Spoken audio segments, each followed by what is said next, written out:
South Africa's First Lady, Dr. Tshepo Ramaphosa, candidly recounts a heartfelt family moment. Her adult daughter once looked at her and said, "Mom, you're embarrassing me. You're always asking people for money." That blunt remark came as Dr. Ramaphosa was selling concert tickets at her daughter's school, part of her lifelong commitment to fundraising for causes she cares deeply about. That moment, the mild humiliation, the shock, the love beneath it sparked a broader conversation rich in context, compassion, and complexity. Today, we're going to unpack that story in detail. We'll explore why it matters, what it reveals, and where it might lead. 1791 from the outset. Let's dive into the historical context. Dr. Tshepo Ramaphosa hasn't just recently embraced philanthropy. She has been raising funds across decades for diverse causes, many touching South Africa's most vulnerable, especially children. She serves as patron of the Early Care Foundation, and alongside her husband, President Cyril Ramaphosa, she supports students through the Cyril Ramaphosa Education Fund. That fund aims to bridge gaps left by NSFAS, the National Student Financial Aid Scheme that doesn't reach every needy learner.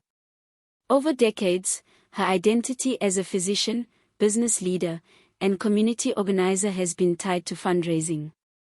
A life defined by gentle persistence, by asking well-meaning donors and sometimes strangers to contribute. That context, when folded into the anecdote about her daughter's embarrassment, becomes more than a family spat. It symbolizes the tension between public duty and private emotion. Now, let's examine the anecdote itself in depth. Imagine a warm school hall, a mother selling tickets, children, and parents milling about. Her daughter, now 28, sees her mother publicly soliciting donations. More than that, hustling.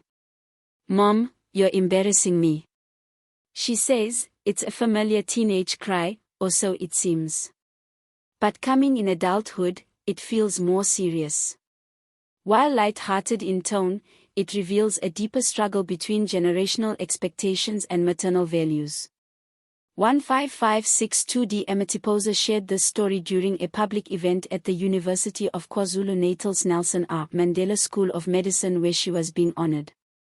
The occasion was the Living Legends ceremony celebrating medical alumni, including professors and doctors with decades of impact. Amid applause and admiration, she recounted her daughter's honest words and shared her response. 28720 The response with grace and good humor. She acknowledged the comment without defensiveness. She reaffirmed her motivations, building crashes in rural and township communities, supporting students through educational funds, stepping in where formal systems fall short. She also noted how COVID-19 disrupted many projects when funders pulled out, forcing closures of fresh building efforts, yet didn't deter her mission. From one angle, this anecdote invites scrutiny of public fundraising by high-profile figures. Should public figures solicit funds directly? Does doing so risk perceptions of begging or tarnish personal dignity? These are valid questions. Critics might argue that someone of her status should rely on institutional donations, structured appeals, or formal philanthropic networks rather than grassroots requests. On the flip side, many admire her authenticity. She's not hiding behind layers of bureaucracy. She's out in the community doing the legwork. She's relatable, imperfect, human-driven. That resonates, especially in a context where many South Africans struggle for access to early childhood education and tertiary funding. Her direct fundraising can feel more personal, more urgent. Let's also consider the generational dynamic. Her daughter, young adult raised in privilege and status, views public embarrassment differently than her mother, whose life is built around service and community.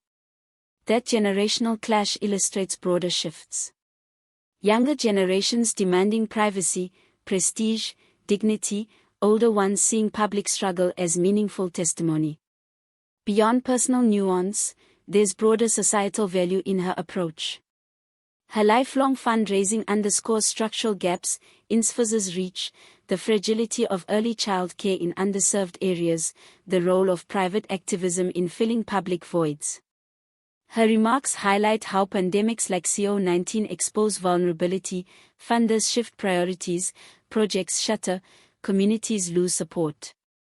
Yet, she persists. Looking ahead, what might this mean? Several potential outcomes emerge. First, it could spark broader conversations about fundraising etiquette for public figures, how to balance personal appeals with institutional accountability.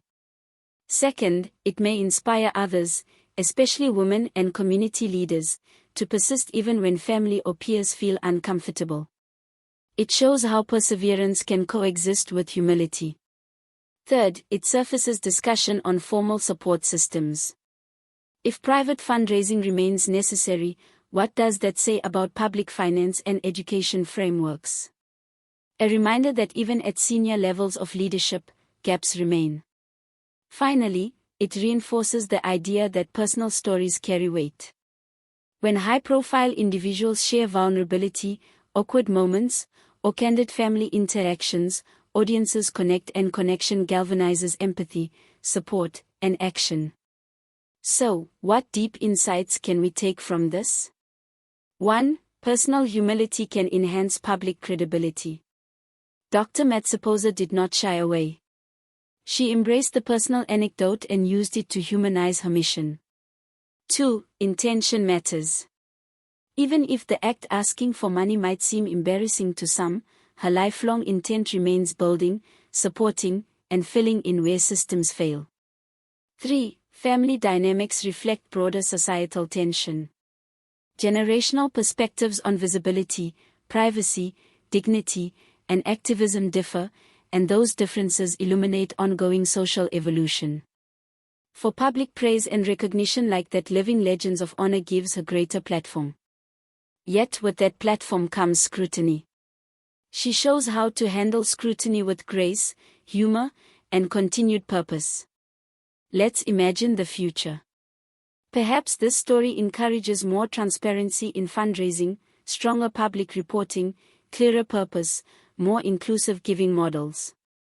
Maybe young people hearing stories like this become more active themselves, starting fundraisers, community projects, or education support initiatives. Maybe institutions take note and strengthen safety nets so that noble individuals don't carry the burden alone. The episode also reminds us that public figures are parents, community members, and individuals with complicated lives. Thank you for listening all the way through. If you found this video insightful, go ahead and hit subscribe. Share this video with friends who value thoughtful storytelling. And don't forget to leave your thoughts in the comments below. What do you make of the story? Have you ever experienced similar tension between family expectations and public duty? Let us know. We'd love to hear your perspectives.